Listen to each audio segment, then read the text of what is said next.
Қыздарики, сәлем, қалайсыздар? Қазір анпакинг жасайын деп жатырмын. Менде, короче, кеше Домиллионнан осындай контейнер алдым. Сықиған, өзіме ұнады. Неше түрі болды ол жерде. Одан үлкендері болды, кішірегі болды. Мынау средний өзіме ұнағаны. Енді крышкасымен. Күшті. Қазір осы мен кремдерімді салып қоятын боламын. Мынау енді неше жыл болды, 2 жыл болды ма, одан көп болды ма білмеймін даже. Еще без крышки ғой. Осылай кремдерім бәрі шашылып быт-шыт болып жатыр. Қазір осыған күшті әдемі салатын боламын. Сіздермен таныстырайын кремдерімді. Так, менде мынау Faberlic умывашка. Так. Сосын мынау менде не? Ерсак, мен көбіне ерсакты пайдаланамын. Мына былтыр өзім Стамбулға барғанда алып келдім осылардың көбін ерсактікі мынан бәрі. Көп затын алдым, өзінің прямо ана офисінен барып, таңдап бірталай зат алғам ғой. Оны бәрі мен пайдаланып тастадым, көп заттардың. Енді мына менде күндіз жағатын дневной крем. Мынау знаменитый зеленый крем, бәріңіз білетін боларсыздар, первая помощь. Так, мынау тоже бетке жағатын омолаживающий, осветление беретін. Бұлар новый күйіммен тұр, әлі жаққан жоқпын. Мына менде көздің астына жағатын крем. Бұларды пайдаланған жоқпын әлі. Мынау обычный манағы повседневный сумочкаға салып жүретін крем. Андай қолың бір аяздарда жарылып не тұрады, сол кезде сумочкаға салып жүретін көбіне бұл кремді. Бір жерге барғанда жаға қоюға. Так, содан кейін мыналар менде астихандыр мойынға жақпайтын, андай қалай да суставтарға жағатын, аяқ сырқырағанға, тізе сырқырағанға, сондайларға қыздыратын крем үшін. Мынау да тоже сол фирманікі, мынау бальзам для тела. Мына жақып көрген жоқпын, бірақ көру керек. Мына жерде мерекей де бар, менде араласып жатыр ғой. Мерекейдің мынау несі, тоналкасы. Бұны да көп жаққан жоқпын. Тоже мерекей умывашкасы. Так, мынау менде дейтін не?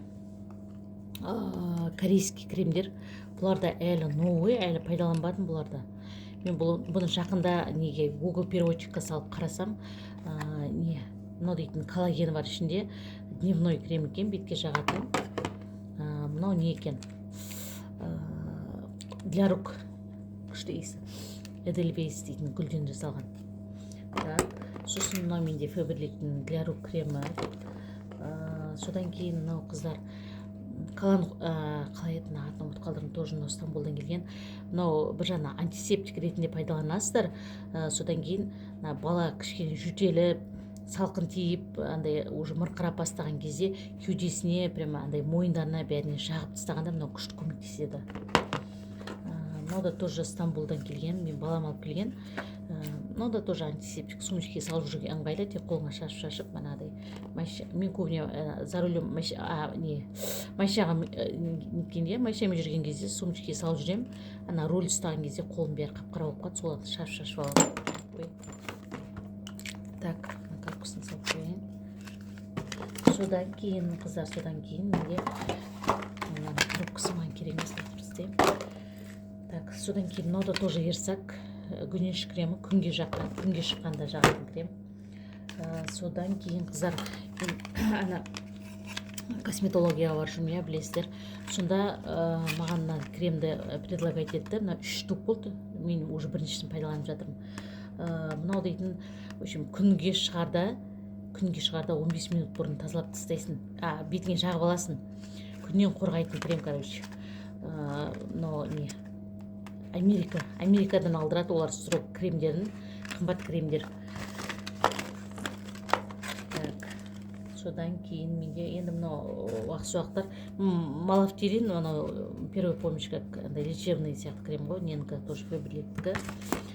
Одан кейін мынау да тоже Faberlic'тен уже пайдаланып жүрген, до этого пайдаланған кремдерім ғой. SPF бар ішінде. Мынау да тоже сол. Мыналарды азғантай қылды. Мыналарды бітіріп, уже скоро лақтыру керек. Мынаны айтайыншы, қыздар, сіздерге. Мынау дейтін черный мед дейтін черный мед дейтін фирманың аты олай болмау керек, білмеймін, оны ұмытып қалдым. В общем, солай ма әлде. Соның кремі. мынау дейтін міне мынау андай скраб сияқты іші топырақ болады да, андай топырақ сияқты бетіңе жаққанда осыны прямо массажный движениемен жағып андай кішкене бір 5-10 минуттай жағып бетіңді уқалап содан кейін барып жуып тастайсың. Мынаның прям ашқан кезде, новыйлай ашқан кезде мынаның ішінде қақ ортасында қандай жемчуг жатты. Ой, жемчуг емес, янтарь тас бар ғой, сары янтарь. Соның кәдімгі бүртері моншағын салып жіберген. Мына крем 15 мың тұрады. Сол кремді, сол бетіндегі ана янтарды менің қызым ана сыртын жуып жіберем, май болып тұр деп отырған кезде анау дейтін, в общем, раковинаға ағып кетті ғой, в общем. Сонымен кетті. Ананы негізінде жіп өткізіп, кәдімгі не моншақ қылып тағып жүруге болады. Ана кәдімгі таза оригинал янтарь, зобқа неге. В общем, мынау сол крем. Так, содан кейін менде мынау да мана косметологияға пайдаланам, нені перекісті бетімді андай неге ватный дискімен сүртіп жүруге. Содан кейін мынау обычный енді щетка, помада, қырт-сырт. Мен негізі көп боянбаймын, боянуға жоқпын. Осылай қыздар. Содан кейін мынау экспигмент, мынандай мен Турциядан алғам ғой, мен бетімде жазда андай қара дақтар толып кетеді. Соған жағатын крем қыздар. Бұны тек түнде жағасында сразу андай сотканың да жарығы түспеу керек, та жарық түсірмей кәдімгі прям бетіңе жағып жатып қаласың. Сондай крем.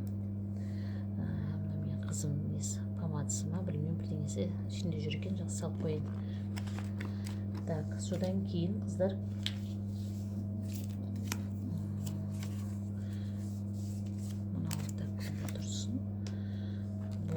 осы қыздар. Менде мынаның қапағын мен салып жатырмын, крышка шыға алмай қалды мынаның.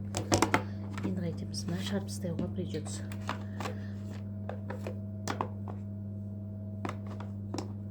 Осылай қоямын да.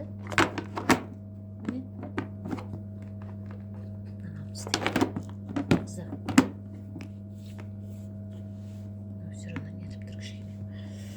В общем, осы қыздар сықи олды. Керім бұл ма? Енді осының ішіне күшті жинап тұратын бұл.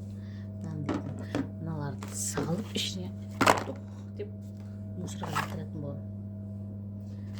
Осы қыздар, лайк басып, маған тіркеліп кетіңдер, бағалап кетіңдер. Менің косметичкамның несін, сапасын қандай екенін. Рахмет сіздерге, менімен болғандарыңызға. Тағы да көп деп алда видео түсіріп салып тұратын болам.